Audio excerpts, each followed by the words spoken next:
Good morning and assalamu alaikum to everyone joining us today from the US, Pakistan, and around the globe. My name is Mehlaka Samdani, and I serve as the director of the Community Alliance for Peace and Justice, an advocacy group dedicated to fostering a more just and informed US foreign policy toward Pakistan. It's my pleasure to welcome you all to our Voices of the Diaspora series, where we spotlight leaders and individuals who are actively shaping the conversation around democracy and human rights in Pakistan, while courageously challenging military authoritarianism in the country. Through the series, we aim to explore insights and strategies from our speakers on how to dismantle the military's pervasive grip on Pakistani society and its institutions. For our inaugural event, we are honored to be joined by Wajahat S and Haider Mehdi. Both are towering figures in their own right, needing no introduction, but I'm delighted to share a brief overview of their bios nonetheless. Wajahat Khan is an Emmy-nominated journalist and author reporting on Indo-Pacific security and served as former NBC bureau chief in Afghanistan. He is also a non-resident senior fellow at the Atlantic Council South Asia Center. He is a graduate of Michigan, Harvard, and the Columbia School of Journalism. Next, we have Mr. Haider Mehdi, who is the convener of the Canada-Pakistan Democratic Forum. He is also an academic, media anchor, and a political analyst whose views are widely followed by Pakistanis all around the world. Mr. Mehdi is a former soldier who resigned in 1981 to protest Ziaul Haq's martial law. Before we turn to our panelists, I will give you a quick overview of the format of today's discussion. For the first 30 to 40 minutes, I'm going to ask our panelists a series of questions, and we will then open it up to audience Q&A. Please submit your questions in the Q&A function, and we will try and get to as many as possible. Please use language that is not offensive and is not a personal attack on our speakers. All other questions are absolutely welcome. Now, without further ado, let's begin. So, Mr. Mehdi, I would like to begin with you, and I also wanted to begin with your personal story. Both you and your father, who had a distinguished career, served in the Pakistani military. What key lessons or perspectives about the mindset of the military leadership did you take away from your own service?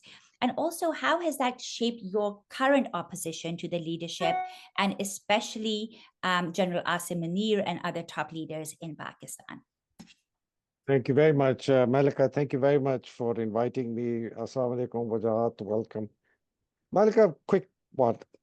So the single biggest takeaway of my experience in the military for 7 years was that the military owes complete allegiance to its commanding officer within the unit and to the army chief. It has absolutely no regard for law, for constitution, for the concept of a state, for the concept of the separation of powers, executive, judiciary. That's never been taught to us. When I was in the PMA, the only thing I remember in PMA Could you say for our audience who don't know what the PMA is? The PMA is the Pakistan Military Academy, and that's true for the regimental centers, is complete unquestioning obedience of orders, even if they are illegal or unlawful, because we were never taught the difference between an unlawful command and an illegal command. We were never taught constitution. We were never taught that, subverting the constitution. So the single biggest factor, and this really stems from post-1857 military training instilled in the army that was created by the British Indian Army, which really was to serve two purposes: fight their wars and keep peace inside. So they had no concept. They did not have any desire, obviously, to instill in people the concept of law, constitution, nationhood, patriotism, independence. I mean, it's something very basic. So that's a very fundamental now.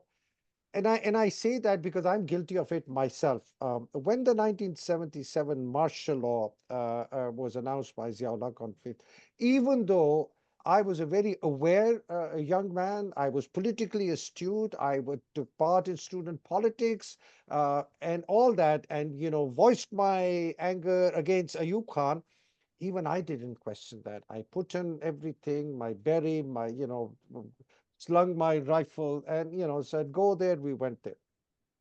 I think the four factors that really shaped my thing was my stay in Balochistan, where I realized we were absolutely had no business being there.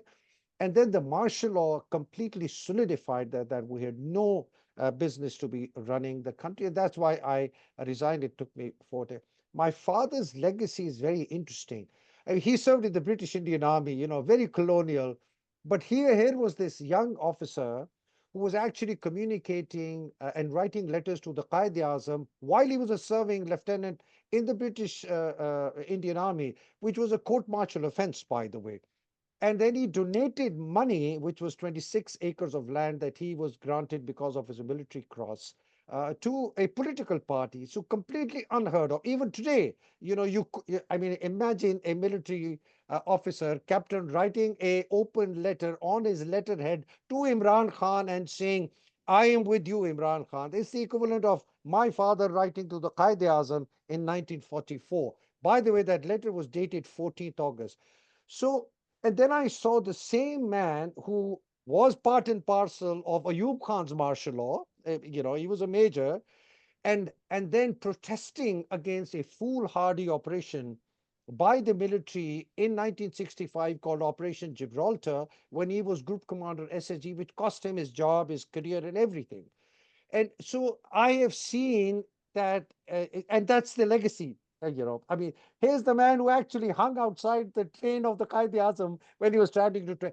So there has been a tremendous inspiration from my father's legacy, who was part of this institution like I was, but who stood up for what he thought was right, or against what he thought was wrong, and that really, really, and over the years, this has not been like I'm not a 2.5, 3-year-old activist against military activism. I've been an activist against military dictatorship since I left the army in 1981. And when I left the army, Malika, the first thing I did was join the Tehreek-e-Istiqlal of Air Marshal Asghar Khan, who was fighting against Zia's martial law.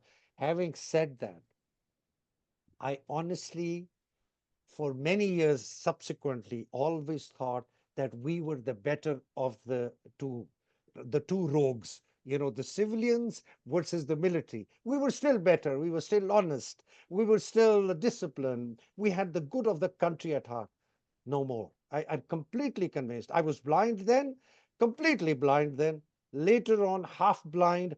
But what happened in the last maybe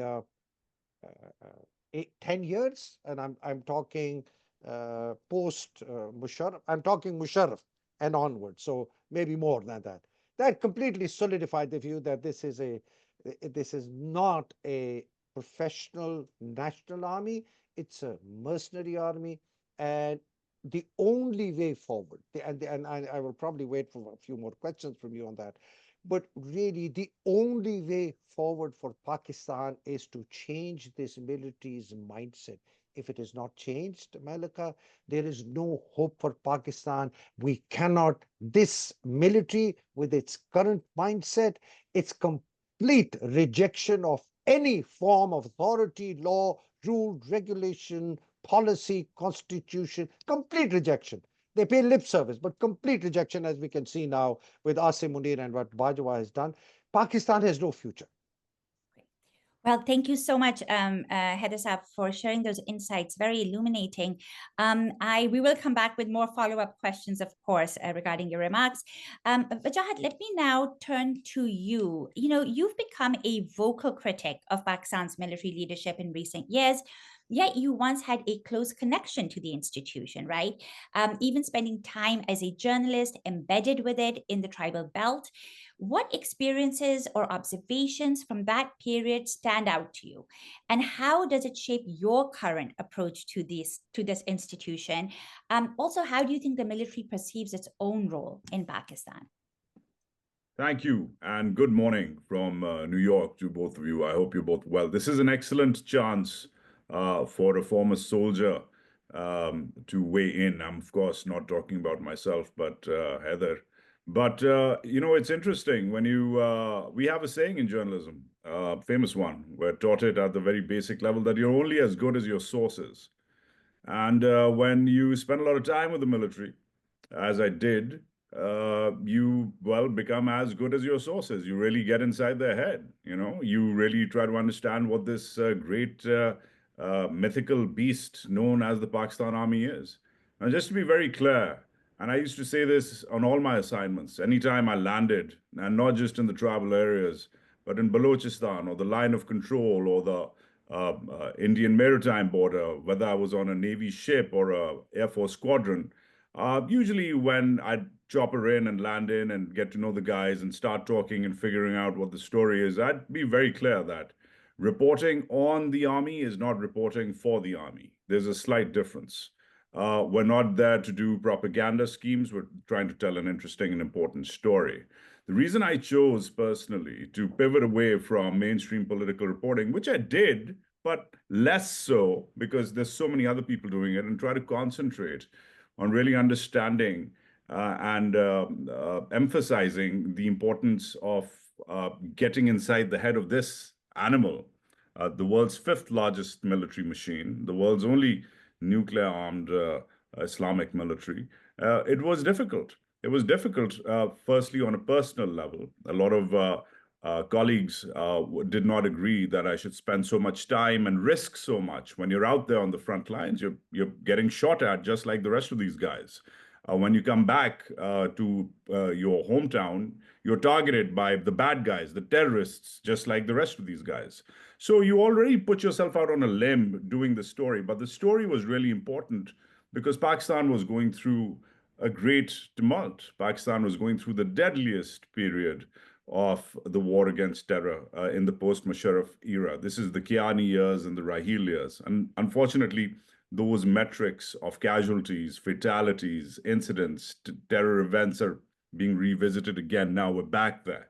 So they're losing a war which they almost won. Now they're really losing it because, well, they started doing what they usually do, which is get involved in politics, and took their eye off the ball. And the ball was a great, mighty terror threat. And they started doing other things, as we saw, and which we debate, you and I and Haider, which we debate every day. But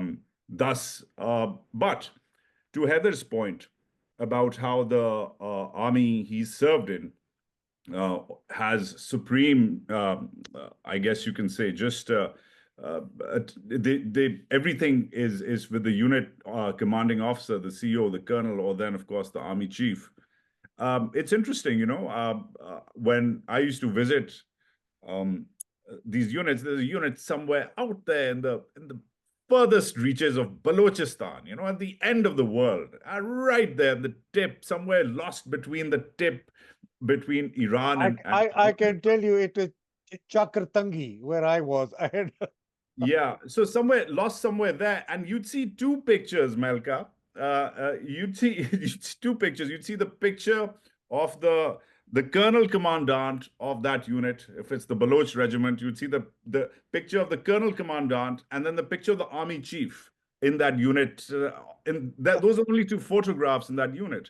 Or you'd see some Lord Sandhurst Baron Colonel Knight's picture from the 1850s, if it was an old British era unit. Surprisingly, you wouldn't see the picture of the man behind Haider Mehdi, who is Quaid-e-Azam, the founder of the country. You wouldn't see even the picture of whoever the current prime minister at the time would be. And at this time, I don't know if Yusuf Raza Gilani was the prime minister, or Nawaz Sharif, or whoever, one of these guys, right? So you wouldn't see any elements of civilian authority, whether past or present, but you just see like the colonel commandant and the army chief. There's nobody else exists. And this reminds me of that great movie, A Few Good Men, where he's the Marine who's being tried. And he's like, why are you doing this? He says, unit, core, God, country. That's the way it works. Unit comes first, then the core, which is the larger mechanism, then God, right? And the country comes in the end. It's sort of the opposite for us who are not in the unit and not in the core.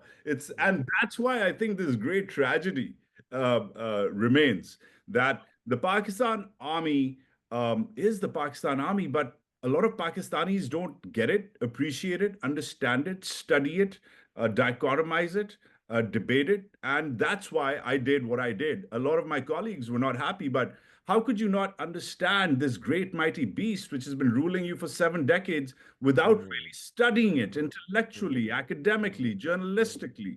And that's why like I said, I put life and limb at risk to get it.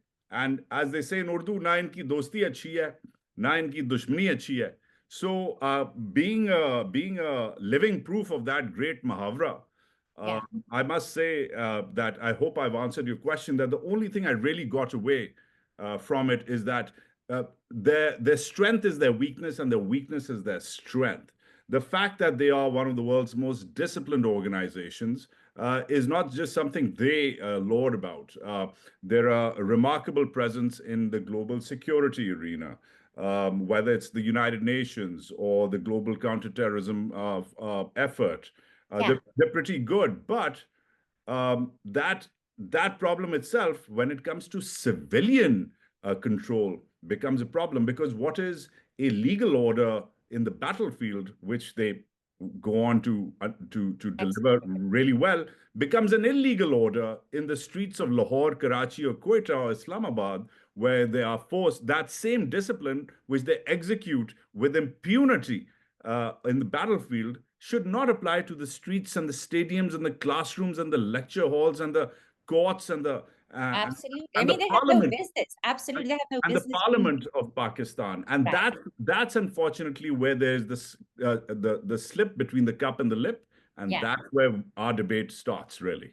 absolutely. No, I think that's very revealing. And and we'll come back. Malika, let me just, before you go to your next question with me, Yeah, and if you can summarize what, so I'd just like to add on to what Wajahat said. I'll just take a 2-minute rejoinder and then we'll go to the question. sure. Briefly, Haider Saab, yes. Yes, briefly. So Malika, there are 10 factors that define the Pakistan army today. The first factor is that their military training does not allow them to differentiate between an illegal command and a lawful command. That's number one. The second is, we've repeated it 2 times, loyalty to the institution, not to the country. They have no fear of punishment if they violate the law and the constitution, because they've not seen anyone punished for that. Their employment benefits, their security and power, which accrues to them because of the uniform, makes them feel that they are completely safe and not vulnerable to any action, legal or illegal. Mhm. The last 40 years have given them an insensitivity towards killing, with the massive killing that has taken place in the Afghan jihad, the war on terror, what's happened in KP. So this army, I was not part of that army which had killed tens of thousands of people or thrown people out of helicopters. So there is a major mind shift that has happened. The officer quality has it's virtually destroyed the where they come from in terms of ethics and values, are the ethics and values of criminals and corrupt people, because that's where their background is. There is no merit. There's no it's an army which nepotism is the order of the day, and today they greatly fear revenge and punishment from the people of Pakistan. The powers of the army chief keep them bound, and they've got a psychopath as an army chief. So putting all this together, this is a beast that is severely psychologically, emotionally, structurally, organizationally damaged. Sure. So absolutely. And I think that that is the core of the discussion. And we do want to get, more into that. But I also want to talk about the institutions. And in terms of, you're talking about this massive institution, like how do we challenge it? So over the past few years, even decades, Haider Saab, so many of Pakistan's institutions, such as the judiciary, the parliament, the media, have been hollowed out, either because of military coercion or because of widespread corruption. Considering Pakistan's current landscape and all that is happening in the international arena, what institution or movement, whether inside the country or outside of it, do you see as the biggest challenge to the Pakistani military's authority and influence?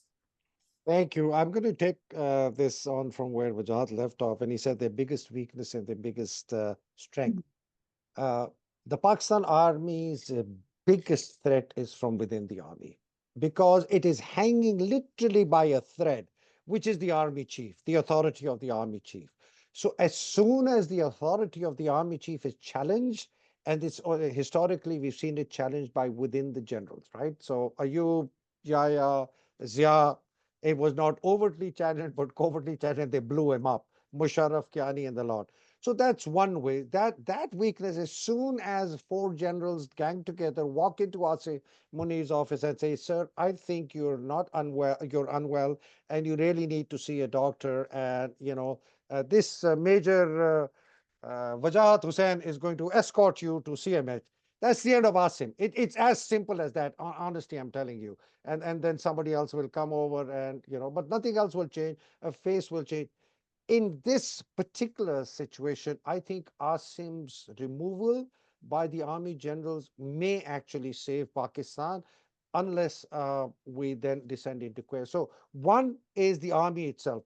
Young Turks, perhaps, maybe unlikely. It is the level of control and intelligence that now operates within the army is unbelievable. Husbands don't talk to wives. I know that.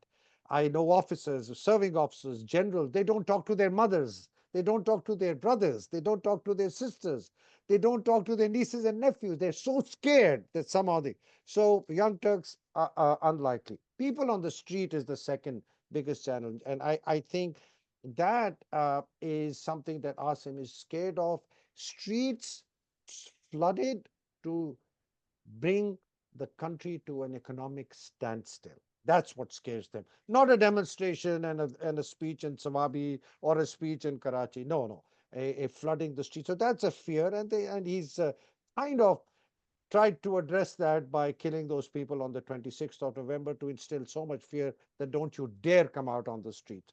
But that feet on street or power on the street, Mehlika, has been greatly amplified, and the mindset change that's happened because of people like Wajahat and Moeed and Adil and myself and all the others outside Pakistan and within Pakistan who have actually educated people that listen, this is your biggest danger. Your dangers are not Nawaz Sharif and Zardari and all. वो तो हैं चोर. Those people are crooks. They are criminals. They will do exactly what they want to do, which is rape and pillage and loot and plunder the country. But the people who are propping them up is this organization. We need to get this. So that is the second biggest danger I see that he's, and hence the massive crackdown, and it will go further. My sense is that he's comfortable. Asim is comfortable because he says, I've got the executive under control, I've got the parliament under control, I've got the judiciary under control, I've got the constitutional benches.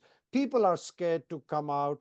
I've got the army kind of under control. I'm telling the generals, I'm your best bet to save your back, to save you if Trump were to, and now I'm coming to the fourth, if there is an external pressure on you from somebody like Trump. And what they fear most is punishment. The army mind fears nothing more than saying someone who's stronger than me will punish me, right? That's what they fear, the enemy. Trump is not an enemy, but they know Trump can impose sanctions on them. Trump can seize their assets. Trump can put a travel ban on them. Trump can start criminal proceedings. Trump can wink at the IMF and say, don't give them the money, can tell the World Bank, don't give them, can even tell Saudi Arabia and UAE, don't do anything with the military regime till I tell you to, with Pakistan till I tell you to. So that is his biggest fear, in my view, right now. If I were Asim Munir, I would really be worried with what's going on in the US, because if somehow they're able to impose sanctions or bring that about, and I think Trump is sending very strong messages to them through people like Joe Wilson and Richard Grenell earlier and Zalmai Khalilzad, and whether they're picking them up, I don't know, but they should be picking them up because I think that is the Oh, they are factor. picking them up. They're definitely They taking are. They They are are, and taking. I think there's a massive congressional effort as well, and I think that is what is causing the Trump administration and will cause the Trump administration to take Because Malcolm, and I'll end now. They're very tactical in their view. The military mindset doesn't see beyond the hillock that they have to attack and capture, right? Yeah. And they'll go and capture that hillock, and then they'll say, okay, what next? Honestly, they think they've got a strategic brain. They don't have a strategic. And people like Asim Munir and Bajwa actually symbolize the devastation, the intellectual and the professional devastation that has impacted the Pakistan army, because these people, if Asim Munir had been in my unit when I was serving, this guy would probably not have gone beyond major, probably. And his best ERE, extra regulation, extra regimental employment, would have been a quartermaster of some boondocks NLI unit, and then out. So with Bajwa, Right. these guys had. Thank you, Haider. And we'll come back to this. And, but I really want to sort of also move to another subject. And that is we talk about, you, Haider, just said, people are too afraid to come out at this point, while street power might have a massive impact.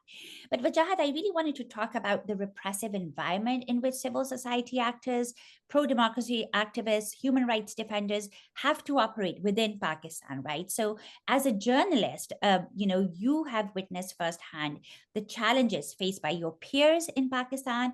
At the congressional briefing that you were recently at, you spoke really powerfully about the murders of Arshad Sharif and Salim Shahzad. Self-censorship is rampant. Could you talk, especially with laws like PICA and others? So even when journalists want to speak out against military authoritarianism, they are either targeted, disappeared, or killed. What can be done to ease these pressures on Pakistani journalists in Pakistan, and what role can international organizations play? What are your thoughts about that? How do we increase that space in this current environment? Yeah, I don't want to become, I don't want to focus this on just journalism. Just the regular civil society space. So let's just expand into the larger civil society space, or even forget civil society, Malika. Let's just take examples from pretty much any field you think of. The numbers are staggering. Journalism, the numbers have dropped as far as the RSF or the CPJ's indices are concerned. Pakistan has featured in the CPJ's most unsafe countries for a decade now. The only other South Asian country with the same numbers in the last 10 years, top 10, is Afghanistan. India is not there. It's a terrible country for journalists, but it's not there. Bangladesh is not there. It's also a terrible country for journalists. We're just being consistently good at being bad with journalism, right? So we're up with the Afghans. The only thing the Afghans are seemingly better than us now, of course, is cricket, which is sad. But we're right there, down with them in all those indices. Then if you move on to other areas, people are lighting themselves up and self-immolating themselves, killing themselves with fire outside the Lahore High Court. Now, that doesn't say much about the judiciary or the legal system. This has just happened in the last week. There are huge parts of Balochistan, the province I hail from, I was born in and raised in, which is strategically critical. It's got a 1,000-kilometer border with Iran. It's got a huge border with Afghanistan. It's got a 1,000-kilometer coastal line. And yet, parts of this so-called strategic critical province, at least 7 districts, according to the former Deputy Speaker of the National Assembly, Qasim Suri, who you and I were in conference with just a few days ago, at least 7 districts of this province, with documentary evidence to prove, are not in the military's direct control. People are just controlling. There's a state within the state over there, and it's not the Pakistani state, it's the Baloch state.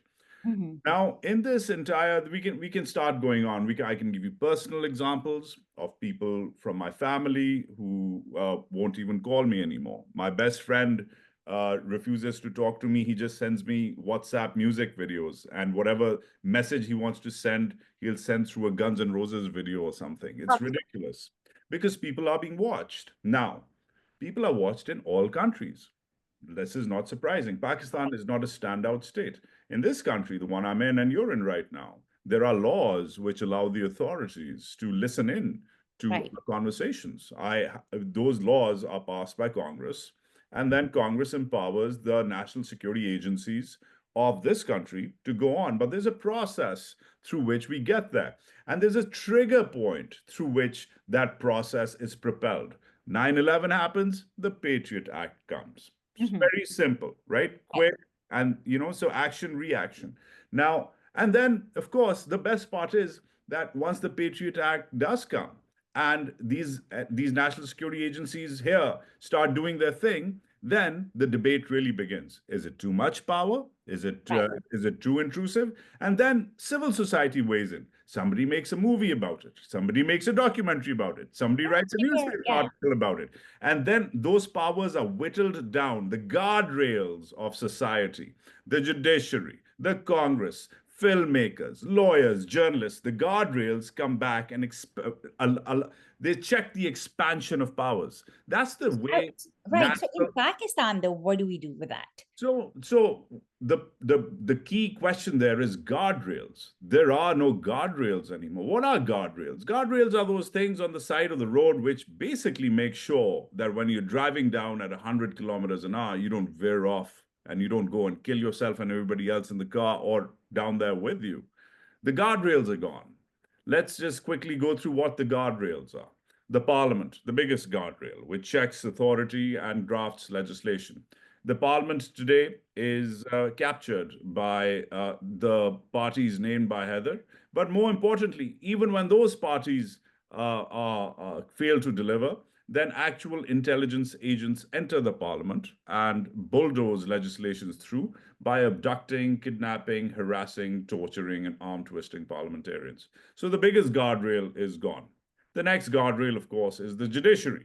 The judiciary has also been not tinkered with is a very easy word. It's a very polite word. The judiciary has been defanged. It's effectively been decapitated and castrated at the same time. It's gone. And this has not happened literally. It's happened legally, figuratively.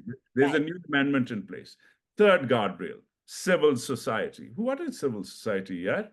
Journalists killed. Like I said, top 10 most dangerous countries in the world, last 10 years standing, fantastic record. If Babar Azam can pick up the army's record, he'd be the king again, for the last 10 years.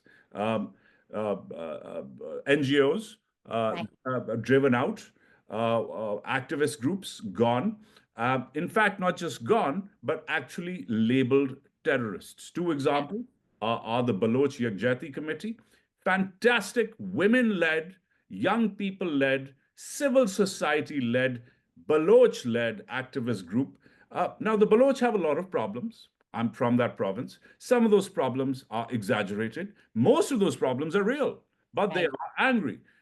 Yet, the whole entire collective of the BYC today is damned as a terrorist or a pseudo-terrorist organization. Same with the PTM, the Pashtun Tahaffuz movement, which is up in the Northwest. Same with student unions, which have been crushed systematically, which are also guardrails, by the way. And I think you've identified the problem really well. I mean, identified So the question really you should be asking is, how do we, the guardrails have been upended, how do we raise those guardrails again? Yes. And that's where I think we should all start focusing on what we can do here. Those guardrails are gone. We're probably the diaspora and the activists in the diaspora who can do this freely, relatively speaking. I still fear for my family back home. But it's really up to the diaspora now to raise their voices. And that's a critical part of the conversation I hope we get to, because that was I joined, that what can the diaspora do? I think that should be the question, because wo to khatam ho gayi hai, guardrails are gone locally. Absolutely. Yes. And I think there will be a later question about how do we, those various groups who have legitimate grievances against the Pakistani military and its successes, how do they form or coalesce around this particular cause? And we'll get back to that. But thank you for identifying those guardrails. Very important. And Haider Sahib, I'd like to now come to you. I think... Can I just add on a quick comment?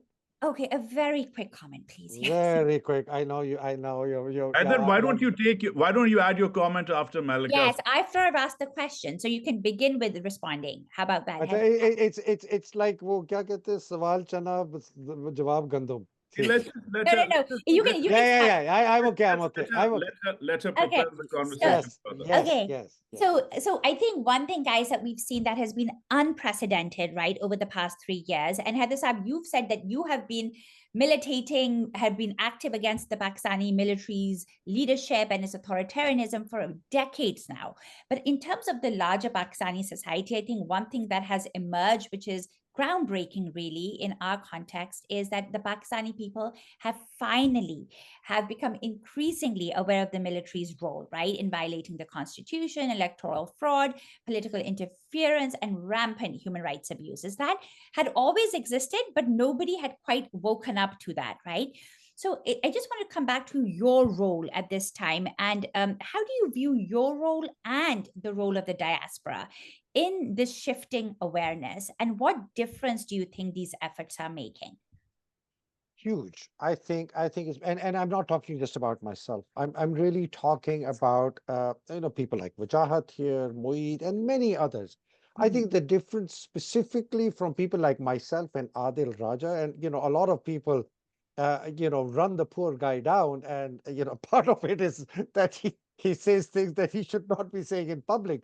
But Adil Raja and I have played a massive role in educating the Pakistani people about the animal called the Pakistan Army, how it works, how it thinks, how it functions. And we have actually made people accept, the vast majority accept, that till this animal is not chained, curbed, reformed, retrained, reformulated, reorganized, there is nothing else matters. As Vajad said, all the guardrails are down. You can't put any guardrail up till this monster in its current form and shape. I think that message has gone down really well across the length and breadth of Pakistan. And the current effort to damn me and Adil and others like me, I mean, even Moeed said that he was told, Moeed Pirzada, a very renowned commentator, you know him, even he was told not to refer my name or Adil Raja's name in his vlogs so that, we could be damned. Oh, these guys are bad. So I think we had a huge impact. Why did they punish us? Because we are listened to. Why our military office? Why there's a 22% team that is dedicated within the cybersecurity and ISPR, as I am told, to counter our vlogs, our messaging, etc. So huge. I think it's been a huge thing. And with people like Vajahat, who were outsiders, insiders, who understand how this works, joining in has been everything. I think the second biggest issue which is now emerging is that if there is a single point target or a single point agenda, and I think that's where people like myself and the diaspora has become very powerful, is Asim Munir. Asim Munir says, as an individual, not as army chief, as an individual occupying, in my opinion, an illegal and an unconstitutional army chief as a usurper, because he technically was not qualified to be in that slate of officers whose name was to go to be nominated as army chief, because he had retired 2 days earlier.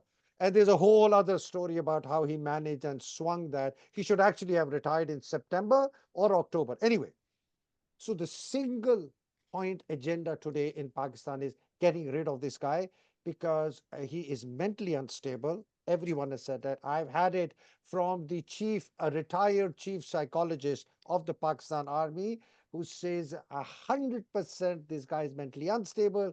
He's a psychopath. So there's something crazy about this guy. And that he has instilled so much fear in his own generals, who are as scared of him as perhaps other people in Pakistan are. And he has actually cracked down on their wives, on their daughters. I know of a general officer who told me that I have to tweet against you because a major of his former unit visited him and said, if you do not tweet against Haider Mehdi, we will pick up your daughter this evening. So that's the level of fear Asim Munir has instilled in his own generals. Forget the public.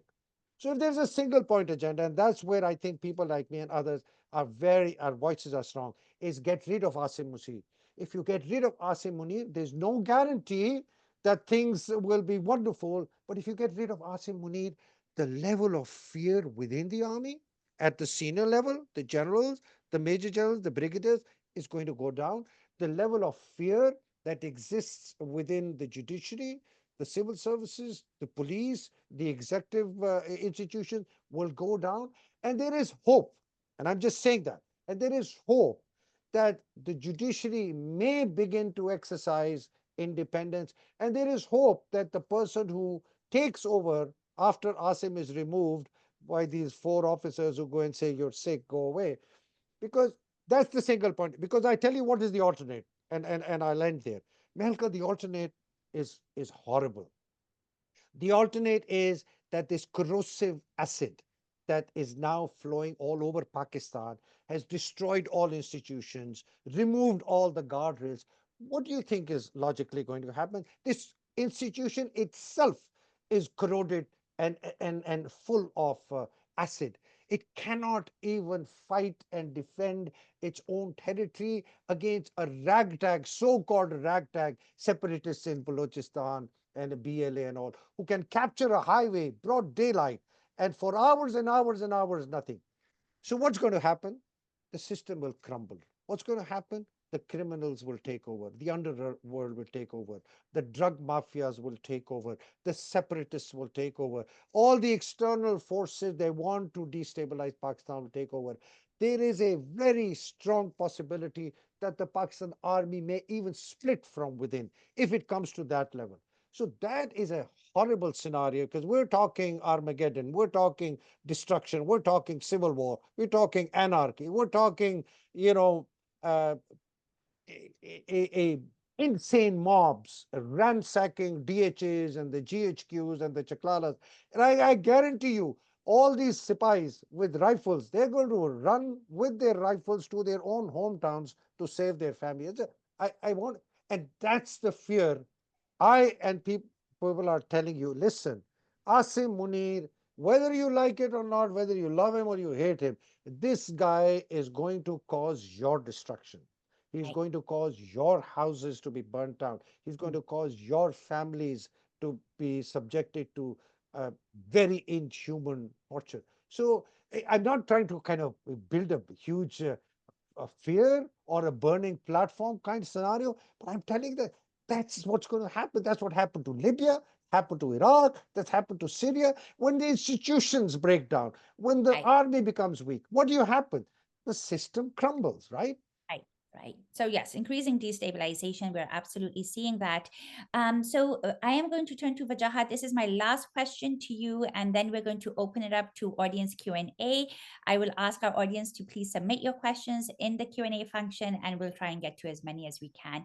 So Wajahat, again, a broader picture last question to you is, what do you think is the most vital contribution that in this current scenario that Haider Mehdi Saab also spoke about, that the Pakistani American diaspora or diasporas around the world can make from, wherever they are?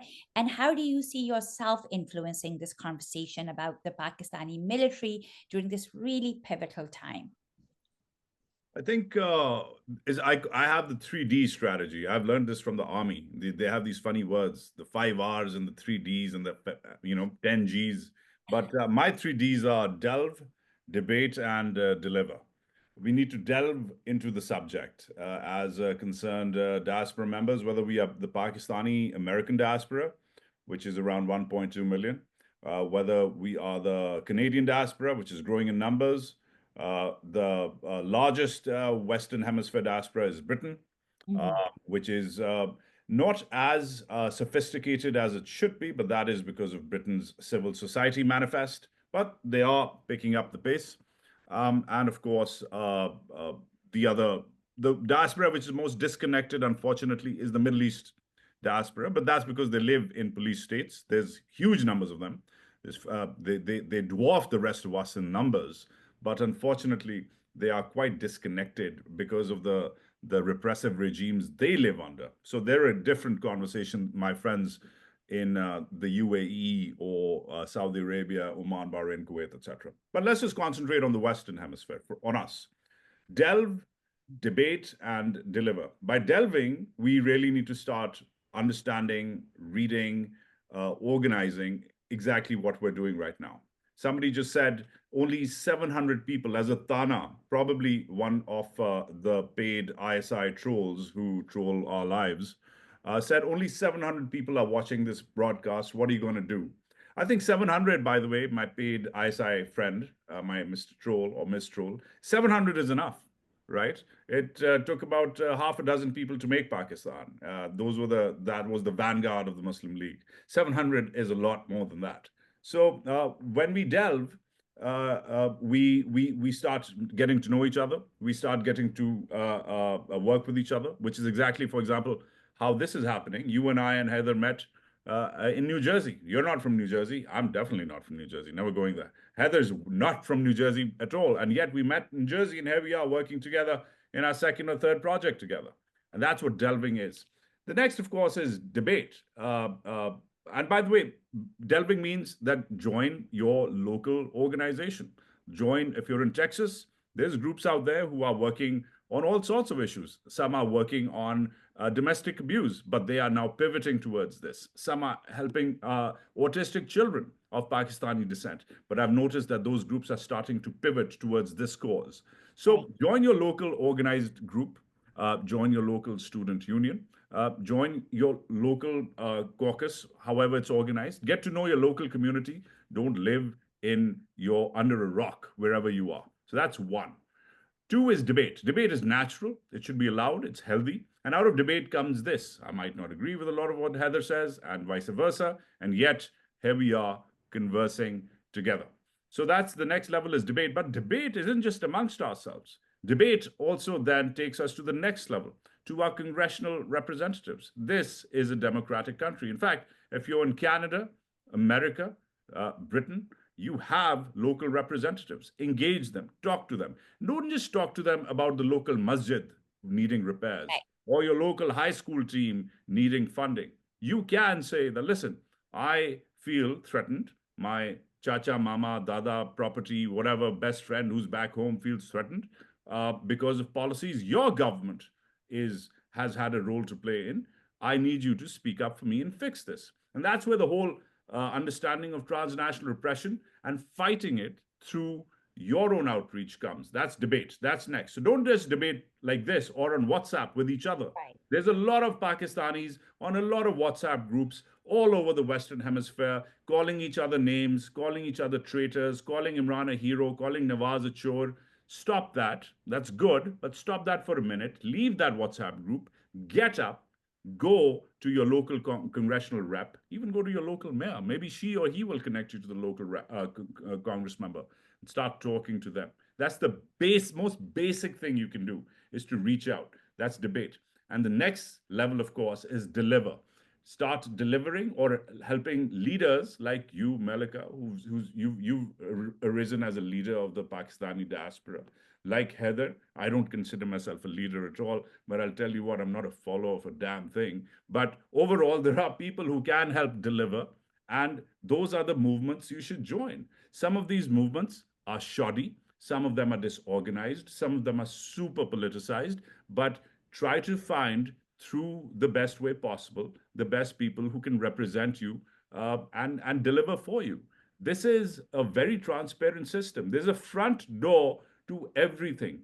The least you can do is, get up and tweet to your congressman if they're not responding. You know, put them in a situation, put them in the spotlight instead of wasting time. Unfortunately, through the decades, and I've had three different experiences in America through three different decades. In the 90s, I was in college here. In the 2000s, I was in grad school here. And in the 2010s, I was in another grad school here. And all I've seen, the common trait is that the diaspora is very, very organized at a very local level, but they're hyper local.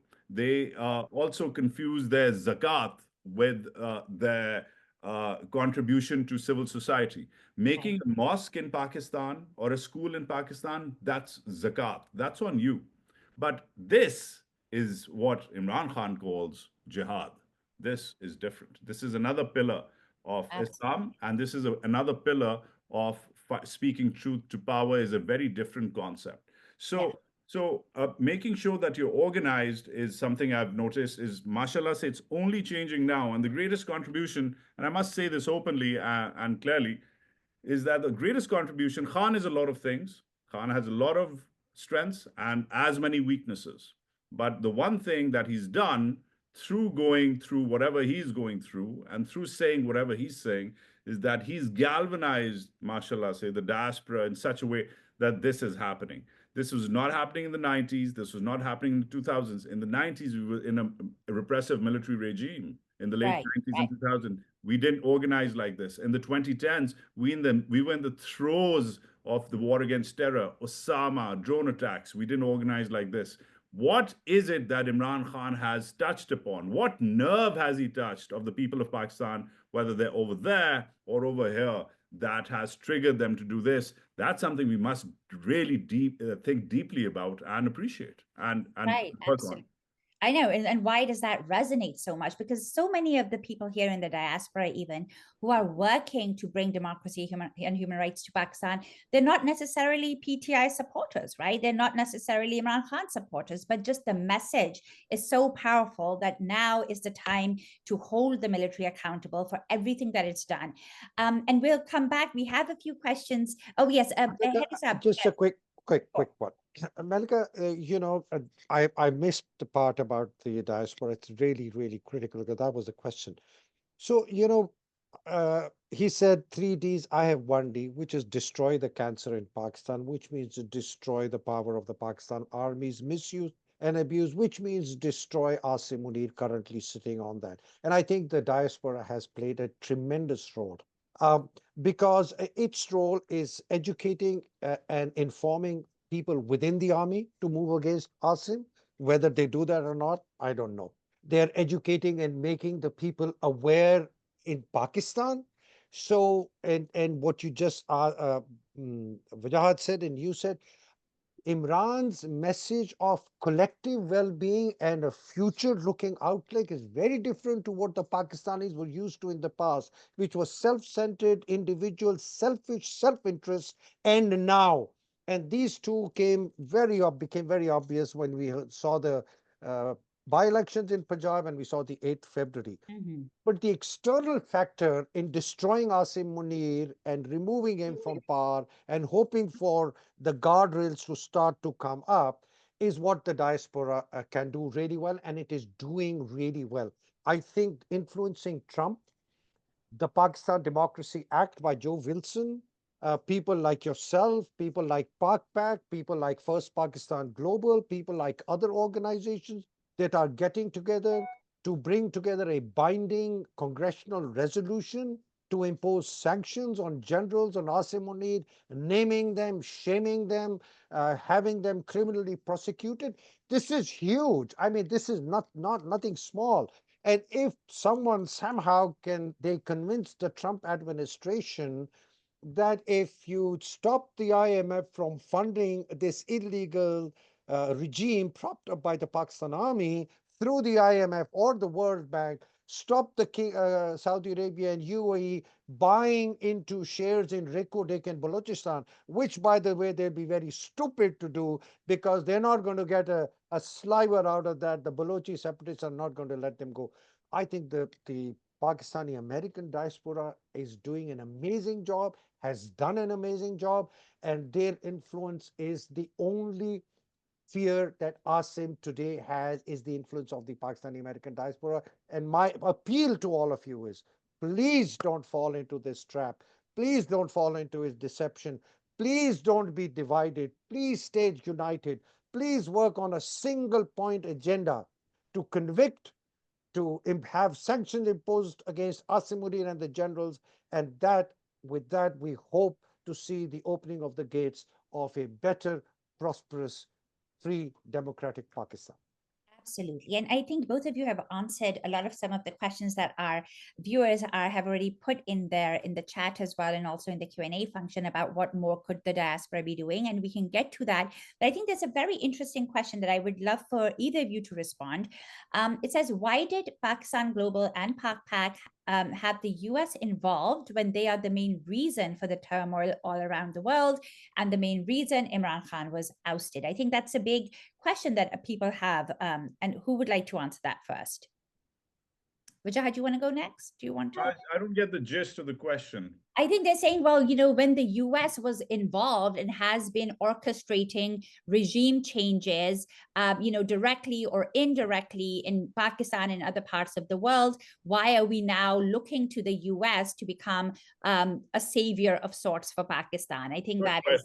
Okay, yeah, nice. Okay, I like that. It's a very common sense question, and this is something we need to understand. Listen, not everything is a Jewish conspiracy, as we've been taught in Pakistani textbooks growing up. All right, there are guardrails within the system too.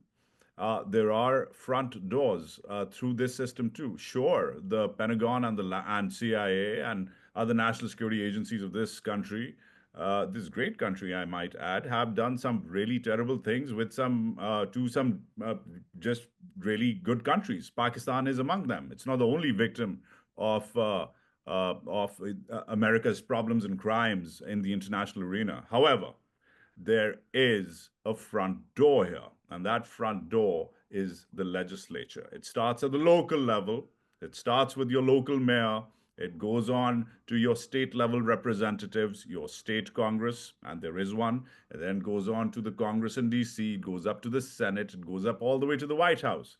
And as an active member, as someone who has the right to vote, you can raise your hand. One person can start knocking on doors, starting from the mayoral level to the gubernatorial level to the congressional level and all the way up, because that is the way the system works. Now, why isn't America, for example, doing anything about Israel? Or why isn't America doing anything about India? Well, that's not because they have a special place in their hearts for the people of those countries, but because the communities here have, through decades, knocked on that front door and also made sure that the back door is locked as well. So the American deep state, as Donald Trump calls it, doesn't get its own ideas. So they stick with what the voters here, supporters here want. And thus, influence can be executed through policy maneuvers, which are not necessarily backdoor maneuvers. The military in Pakistan has been very good at knocking on the back door. They can't come on the front door, so the only back door opens. But we can't get to the back door. Nobody watching this can walk up to Langley and have a chat with the new director of the CIA. At least I hope not. If they do, please DM me, right? But what you can do is call through a few weeks, maybe a few months of process and trying an effort, and maybe have the new director of the CIA appear in a congressional briefing and answer for the CIA's involvement in supporting this regime. Absolutely. So that is something which only you can do. The army can't do that. You can do that. So start doing it and join the organizations which have been behind the effort. And by the way, I'm not making this up. HR Resolution 901, the congressional debriefing of Donald Lu. These are things that the Pakistani diaspora, PAC, First PAC Global, etc., have done. A basic journalist like me can go there and sit in Congress and talk to, I think it was 7 or 8 Congress persons. So premised on that, this is real. You have the power in your hand as a part and parcel of the citizenry of this country. And this is the moment, guys. Thank you. I mean, Wajahat, you really answered that so exceptionally well and in a lot of detail. I'll only just add one thing, as also, CAPJ has also been involved in these efforts with First Pakistan Global and others. And I will just say this, that yes, absolutely, there's a recognition among the diaspora here that the US has been involved in horrendous crimes around the world.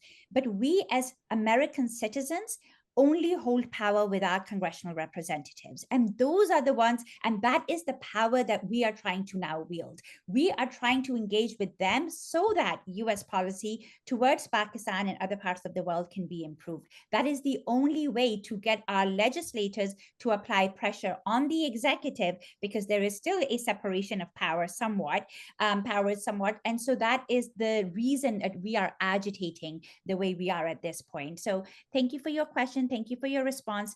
Haider Saab, I would turn. I just want to add something. It's not a simple black and white. America has done this. Right. So first of all, a simple answer. Well, they are responsible for what happened in Pakistan. So we're saying, hey, you fix it. That's a simple answer. Right. But broadly speaking, and more specifically speaking, we're talking to Trump. Now, we're not talking to the US Congress, honestly. I'm talking to Trump. And I say, Trump is a person, Israel exceptionalism aside. Okay, let's not bring that up. But Trump otherwise hates the weaponization of the state to be used against political opponents. Trump hates the deep state. Trump hates the way the Americans have gone about regime changes. Tulsi Gabbard's, position is absolutely clear. Trump hates war. He's a trade fanatic. Okay, so he for us, he's a prime candidate to saying, listen, all that you're against is what's happening in Pakistan. And your previous predecessor used everything that you were against to destabilize Pakistan and other countries. We're not asking any favors from you, Mr. Donald Trump. All we're saying is what is good for the goose is good for the gander. Okay, what you want for the US, we want for Pakistan. We don't want interference. We don't want regime change. We don't want you propping up a military, illegal, authoritarian regime propped up by the military. We don't want you supporting Asim Munir. We don't want you falling into the trap that there is a terrorist threat on the borders and, oh, the army is the only savior, so please support us. We don't want you to think that the army is the best and the most effective way to engage with Pakistan. We want you to think that your best partner in Pakistan is a freely, democratically elected government which has the mandate of the people, like you are the mandate of the people. And to us, that is Imran Khan. Imran Khan is not an idiot. Imran Khan is not a warmonger. Like you, is not a warmonger. He's a peacekeeper. He will be your best person to engage with. Do you want to go to bed with people who have plundered, raped, looted this country, who have killed tens of thousands of people, who've put in jail 20,000 people, who've conducted over 150,000? So our message really is to Trump. And like you said, and Wajahat said, it goes through the Congress. It goes through people like Richard Grenell, Zalmay Khalilzad, Joe Wilson, Jack Bergman, Pfluger, all these people like you, Melika, you're extremely powerful voices. Wajahat is an extremely powerful voice. You live in the US, you can influence. The message for the Pakistani diaspora to Donald Trump and his administration is, we don't want you to support the military in Pakistan because we're a nuclear armed state. And, Paul Kapoor's designation as the undersecretary in place of Donald, who tells us that Trump's vision for Pakistan has this big headline saying nuclear weapons, fix this. Right. So absolutely. No, thank you, Haider Saab. That was super powerful. I do want to get to some of the other questions. And gentlemen, as I ask the questions, if there's a question either in the chat or the Q&A that you would like to respond to directly, please go ahead. I think we should be, for the sake of inducting as many people as possible, I think we should be very brief in the Q&A if we can. So just have quick questions. Yeah. So let me just collapse a couple of questions. Somebody, an anonymous attendee said, why do young Army officers and junior personnel support any effort to relinquish their power and privileges so easily, as they were groomed in the same environment of the quote unquote bloody civilian culture? probably because they have no incentive. Khwaja Azizuddin talks about military reforms. Is this a good time to be exploring military reforms? Who would like to respond to that, in terms of what kind of structural changes? For instance, I mean, if Imran Khan is released tomorrow and Asim Munir goes into oblivion, retires or whatever, what will happen to the structural imbalance, the civil military dysfunction that currently exists within society, within So I'll give a quick short answer, and Wajahat was sorry. Okay. Quick short answer, because I've been working on this. So the quickest fix is Article 199 of the Constitution, which will allow a change in that, which will allow the military officers and jawans to appeal to the High Court of Pakistan. That one single act is a huge barrier, which gives unprecedented power to the army chief. Appeal for what exactly? So the Article 199 allows everyone, allows the high courts of Pakistan to take up a kind of a suo motu action against state functionaries who have exceeded their authority. So this Article 199 of the Constitution, it actually, the only piece state functionaries which do not come under Article 199 of the Constitution is the military, and this was became part of the Constitution very early on, and it was retained in the 73 Constitution. I don't know why. So that single act, which is what Nehru did in India in 1947. So you're suggesting that Article 199 be revoked or altered? Article 199 be changed to include the military personnel to be able to come under the purview of the civilian high courts of Pakistan. So that is the single biggest factor. How that happens, of course, is another question. How that happens is separate. So Yeah. no, if Imran is in power and he has 2/3, he can do it in 3 days. The second biggest structure, Malika, is and Wajahat, is what kind of army do we need? I think we'll have to literally go back to the drawing board and say, what are our security threats? And therefore, form follows function. So what are the objectives that we want our army to achieve? And we really have to redefine the structure of the army, the size of the army, the kind of equipment in the army, the number of ranks in the army, their compensation structure, their civilian massive commercial enterprise, their cradle to grave, the powers of the army chief to actually sack anybody, without question. Of course, in terms of for form, it goes through the Prime Minister or the Defense Minister or the Secretary of Defense, etc. But he can, without any reason, can sack anybody from Jawan to General today, and not assign any reason, can take away any benefit. So this commercial benefits that the military officers enjoy, right from the rank of major going up to the general, it has made them completely spineless. I mean, when we were in the army, our salary used to finish on the 15th, right? And we didn't have money, and we had to take loans to pay our mess bills, etc. If our mess bill went a little above the... So what I'm saying is massive restructuring and reform, and a lot of work has already been done. I think we're ready to reform this army. Okay, thank you, Haider Saab. Wajahat, would you like to add something more to this, or should we go on to the next question? We're sort of approaching. Yeah, I think real quickly, just the fact that, I mean, that sounds in principle fantastic, but I'm more interested in actual practical solutions. I mean, we all agree that the army has overstepped its ambit. It's unaffordable. It's not feasible. It's clearly not even practical. The way it's losing the war against terror right now in Pakistan, the way the emphasis on the ground forces belies any understanding of modern aviation technology. The fact that the Indo-Pacific theater is the next future theater of war, and yet our Navy is puny compared to our ground forces. All of these are question marks, which we all agree on. Academics agree on, journalists agree on, regular people agree on.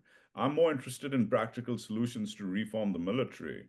And as far as I'm concerned, I can only see two practical solutions. One is a terrible solution: war, total war, which is the only way an army is destroyed, dissolved, or debilitated. And war against another country or war against... it doesn't matter at this rate that they're involved in both, right? Total war basically defangs a military.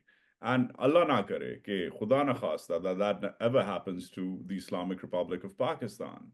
The other, of course, is actually changes from within. Now, within is a very, very loaded word here. Within the country, which they don't really care for, within the executive and judiciary, legal authority, which they don't really care for, as pointed out by Heather in Article 199, or within themselves.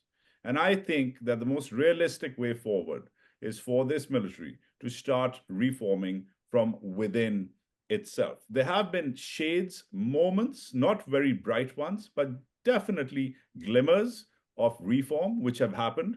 For example, under Musharraf, they became a little tighter around the CT paradigm, the counterterrorism paradigm under Kayani. They reconfigured some of the commands, but those were all very practical, operational purposes for which they were doing it. Defanging, taking out that political venom, which then poisons the rest of the country, that's not something which will come easily to the army. But if a Pakistan army soldier is watching this show, then he should be aware of the following things. If there is no debate within the army to restructure and go back to the barracks, which is what my theme on approaching the army is, then overexposure, overextension is going to create fatigue and unaffordability for you.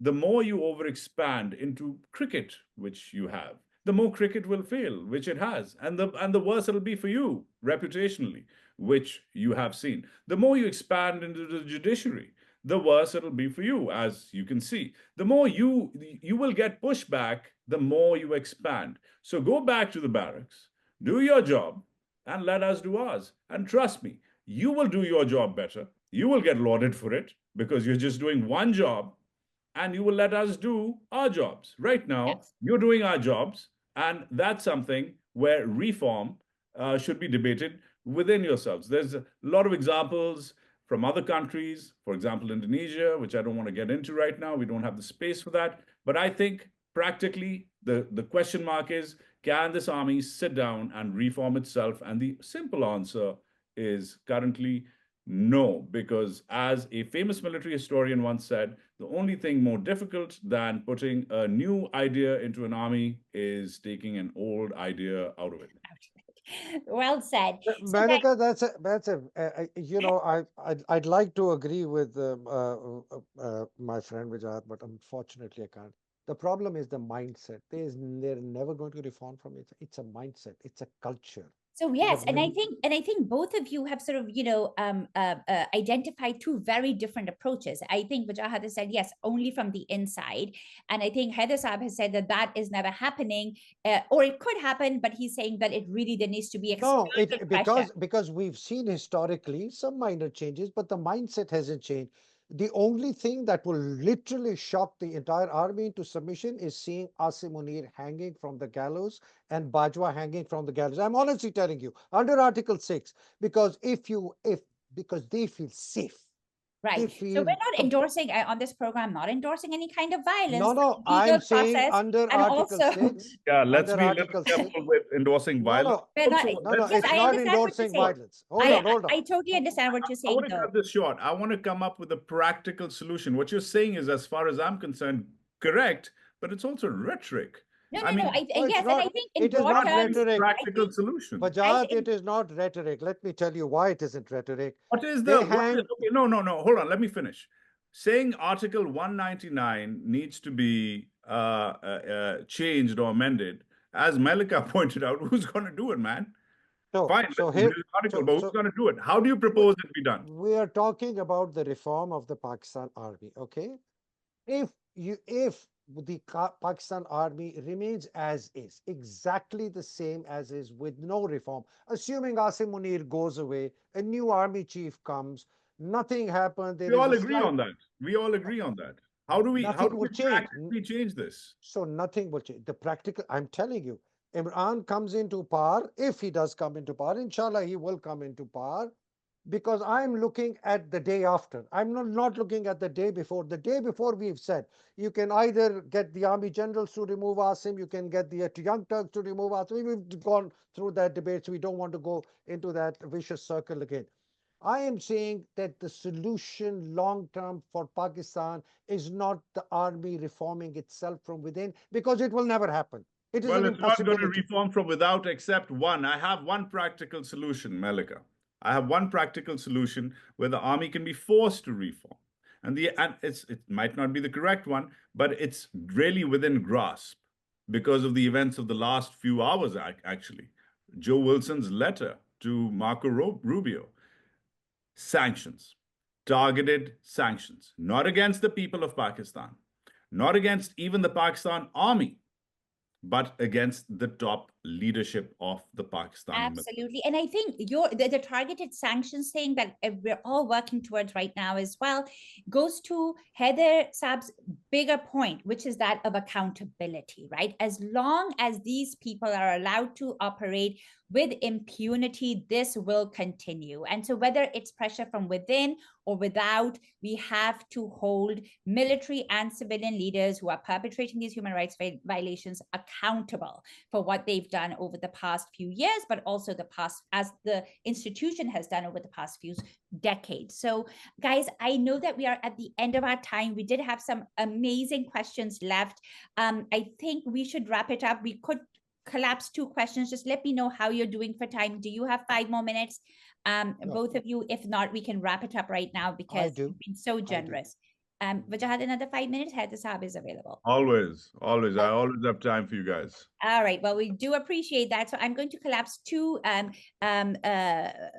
questions. One is from Amna, and she talks about, I fear that as long as we are at the mercy of dollars, there will always be another puppet that will be propped up. How can we immunize Pakistan and our institutions against those influences? Money talks and will continue to.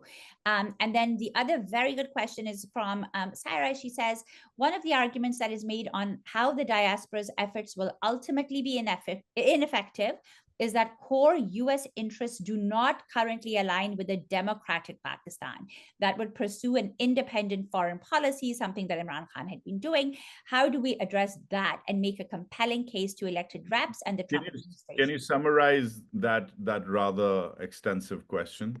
Oh, the second one. So basically, she's saying that the core US interests are not aligned with a democratic Pakistan. Like to have a leader in Pakistan who is pursuing an independent foreign policy does not align with US interests. So how do we make a case to congressional reps? No, I beg to differ. What has Pakistan done that doesn't align with the core US interests? Let's just figure this out.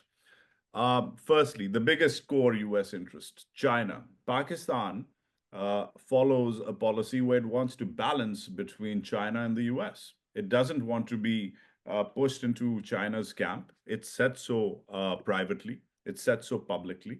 In fact, just last week, the Pakistani president was in China while his son, the former foreign minister, was here.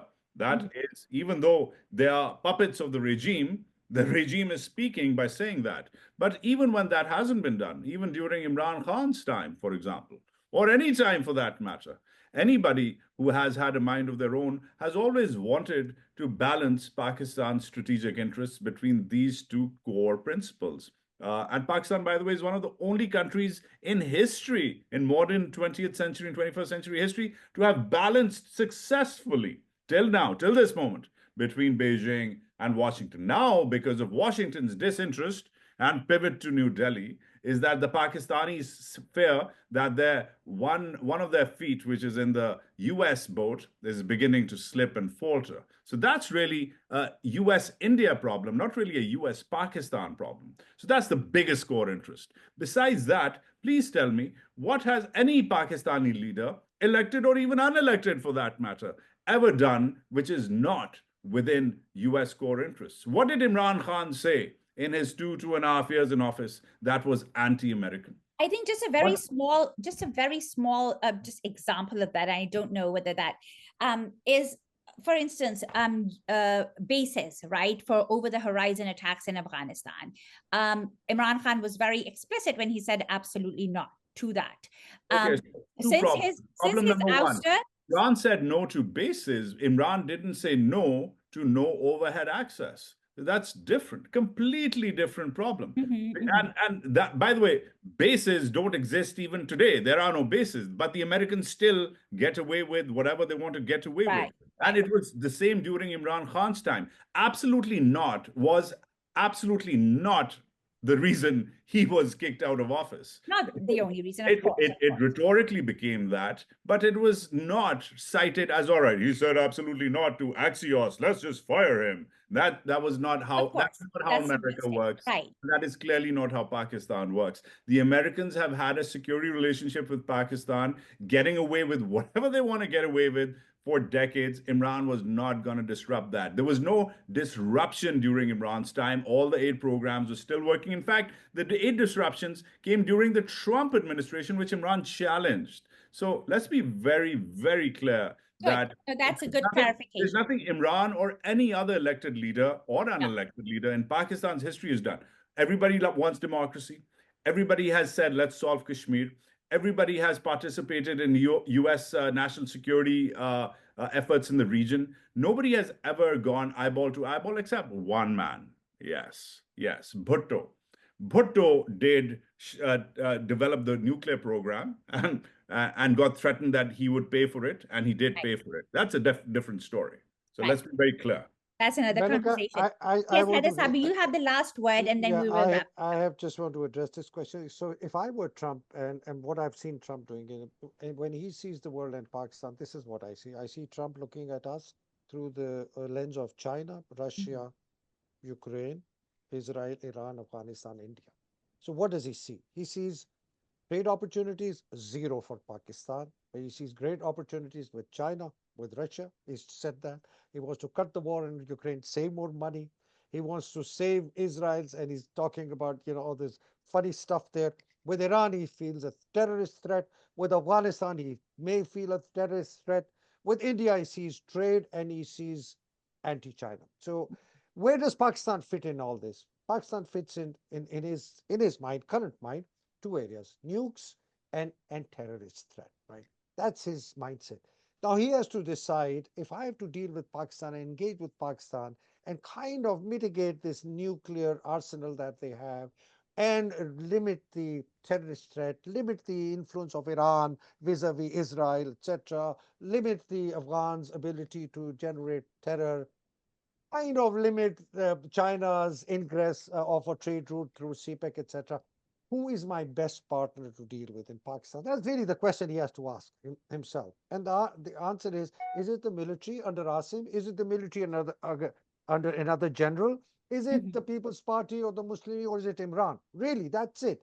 That's on his plate. I think he's taken that decision. I think his decision is, I think I'll be able to engage more effectively and better with somebody like Imran Khan, not necessarily knowing that Imran will agree with him, which Imran will never, I agree, but he thinks that his ability to engage with Pakistan eh, will be served better if Imran Khan and a representative government is in power versus dealing with the military, and certainly not with Asim, and certainly not with another general. And I think the goose is cooked for the Muslim Yeah, League and for the People's Party. I defer. I think the main prism through which President Trump is currently looking at South Asia is through the India prism and the China prism.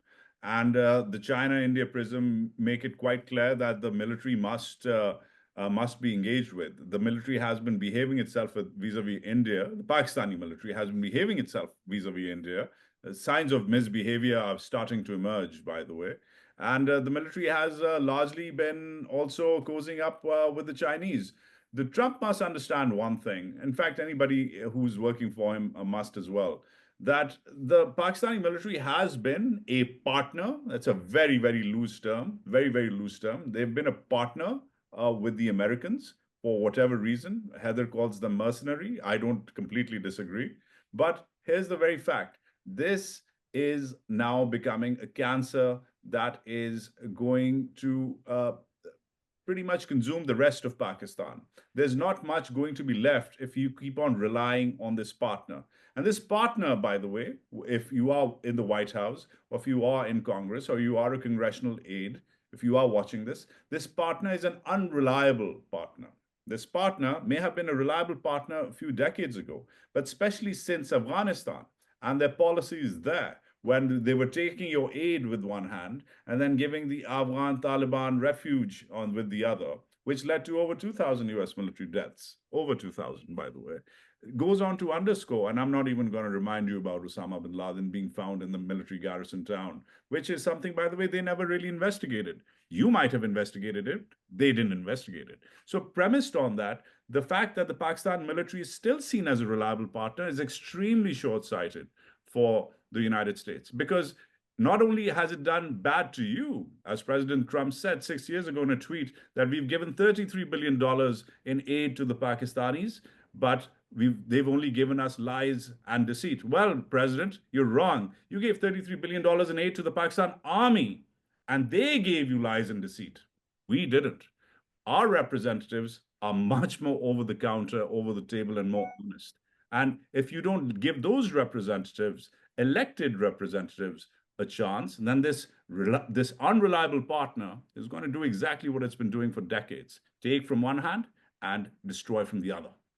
Absolutely. I think the last thing that makes a difference, Malika, is that the Pakistan army, which was actually the darling of and the apple of everyone's eye in Pakistan, is now a virulently hated institution by the vast majority of Pakistan.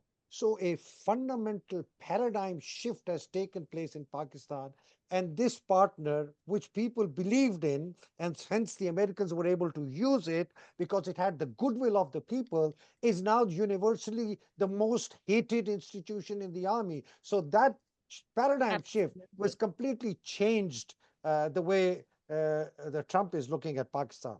And our role, absolutely well said, gentlemen, and our role here in the diaspora is to convince our representatives and the administration of this truth, the fact that it's an unreliable partner, in that it doesn't deliver, and also because it has also within the country, it is held with so much contempt now that to continue to support it is no longer tenable.